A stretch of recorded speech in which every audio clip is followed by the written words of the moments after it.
The early hours of June 6, 1944, mark D-Day. A medic tumbles into a muddy field near a small village in Normandy. The sounds of gunfire echo around him as he swiftly extricates himself from his parachute. Ken Moore hurries toward the village, where he identifies a church adorned with a prominent red cross and makes his way inside. There, he finds Robert Wright, another medic. The two men exchange greetings and promptly begin their critical work, setting the stage for a momentous chapter in history. "I am Kevin Moore," he introduces himself. "Kenneth Moore and Robert Wright," comes the reply. The tranquility of the church is shattered when the door swings open, admitting a stream of injured soldiers. Lacking supply crates, they rely solely on their medic bags and pocket first aid kits.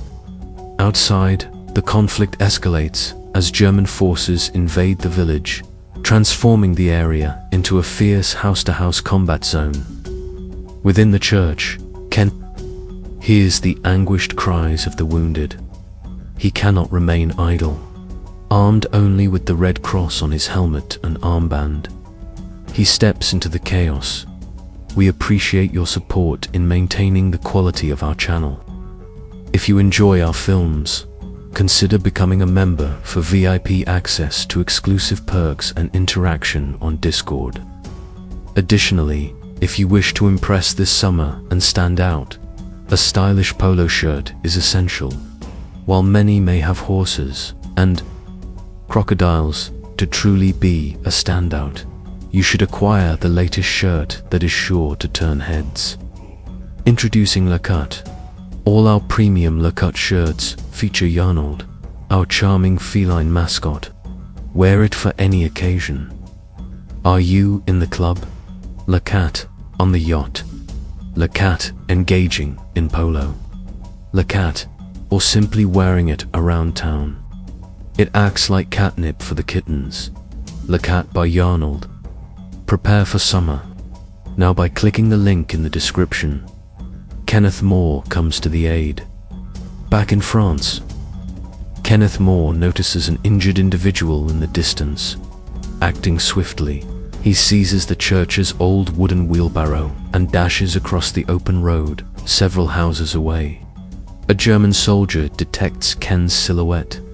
Aiming his rifle, he prepares to shoot, his finger poised on the trigger. However, upon noticing the red cross, he relaxes his grip.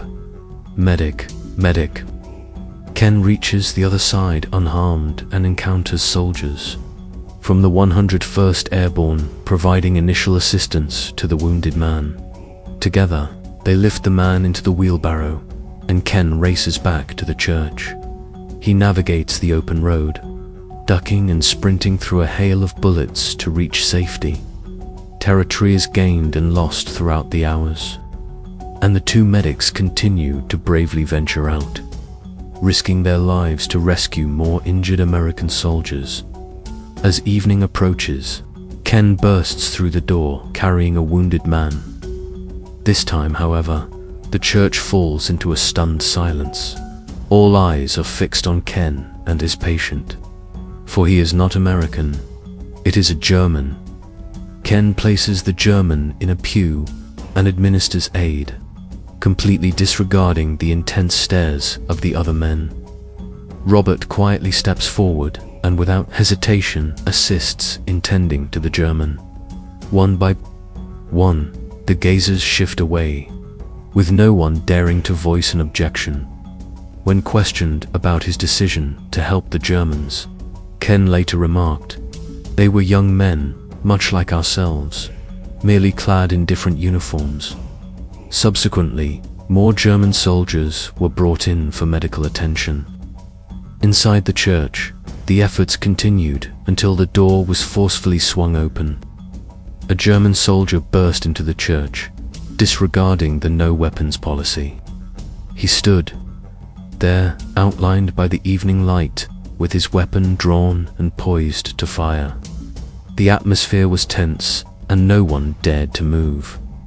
The soldier's gaze met that of the medics, and he noticed a small group of Germans huddled in the corner. Gradually, he lowered his weapon, made the sign of the cross, and exited the building. Robert breathed a sigh of relief.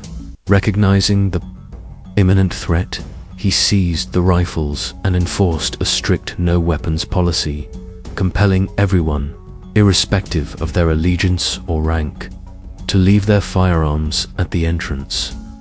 As dawn approached, it became evident that the 101st needed to withdraw.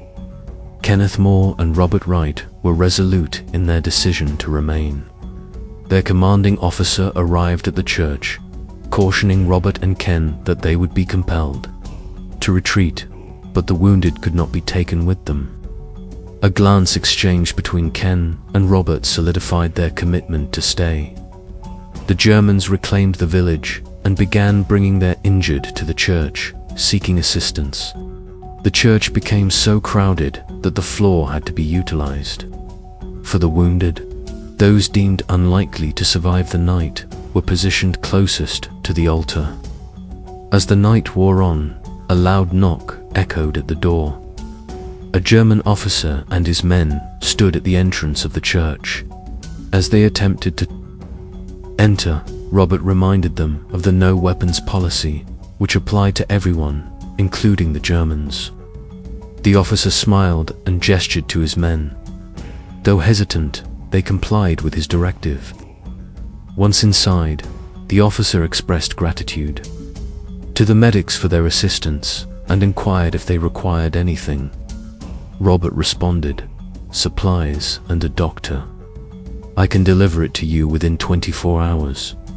The two individuals shake hands, and the officer departs by noon. The conflict resumes. The Screaming Eagles are advancing with renewed vigor, reclaiming the territory they had lost. Throughout this ordeal, the medics bravely navigate the open terrain. But this time, an unusual event occurs. Stop. Whenever and wherever the two men appeared, the fighting would cease to allow them passage. The Americans reclaim the town, house by house, and as the Germans retreat, mortars begin to fall. A crash of glass is heard, followed by a thud.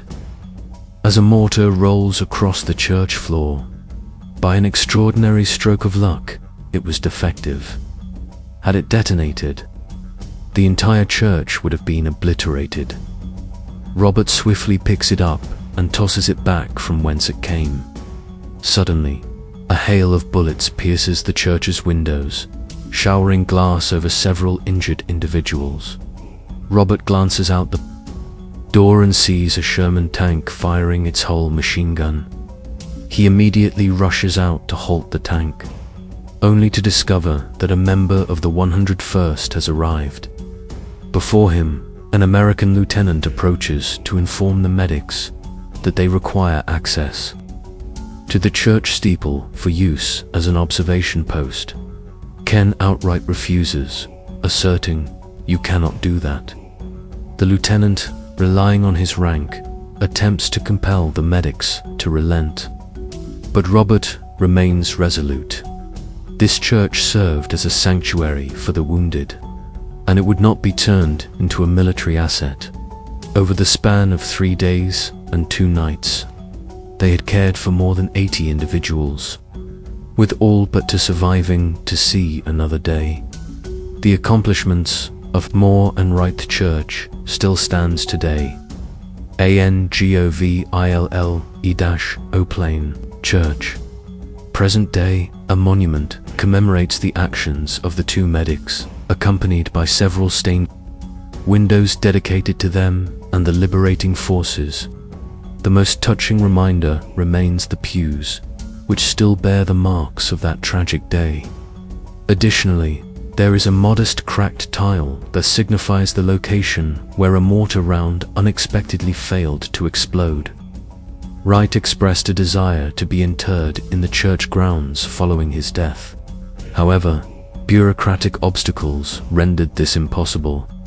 Nevertheless, his wishes were partially fulfilled, as some of his ashes were transported to France and laid to rest in the churchyard. where a simple plaque inscribed with REW, representing his initials, denotes the site of the brave medic's final return. If you have not done so already, we encourage you to subscribe to the channel and explore more of our videos. Thank you.